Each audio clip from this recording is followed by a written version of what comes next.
And that's the finished car. So all in all, it was a good little build. I've built a few modern buggies. I've built X-Ray, Schumacher Associated, and to be honest, they pretty much all go together the same. One thing to note, the instructions in the Yokomo, if you've ever built the modern cars, these instructions are quite a bit behind in the way that your modern car instructions are all laid out. But everything's still clear.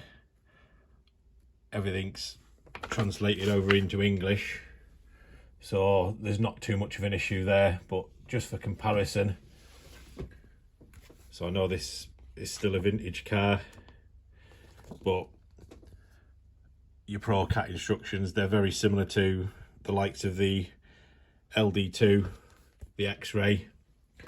But other than the instructions, the car went together absolutely fine. One thing it doesn't tell you about is Loctiting. So I think it's only mentioned once in the instructions to Loctite, but you've got parts going into your steering. So I don't know if you can quite see, but these nuts on the end there, they're not captive. So just a little bit of Loctite on any of those is all I've been doing. The Loctite that I prefer to use is this stuff. So the blue stuff's not the hardest. Obviously you don't want them impossible to get out, but rather than it being in a tube, it's basically just like a Pritt stick. So you can just put the screw into it, get a nice small amount on, and then go from there. But yeah, it's a nice car to build.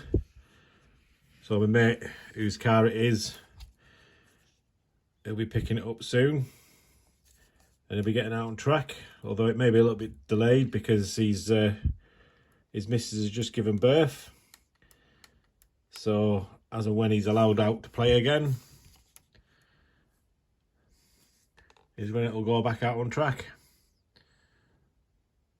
But yeah, cracking little car. Well, that's it all for this build. Yeah, let us know if you've built one of these. It'd be interesting to know if the instructions are still the same for the four-wheel drive version. I can't remember what it's called, but I know a few people at the club, they're looking at getting different four-wheel drive cars now. Obviously I can't say what the instructions are like on the four-wheel drive version on the Yokomo, but if anyone does know, give us a shout. Well, thanks for watching. Cheers, guys.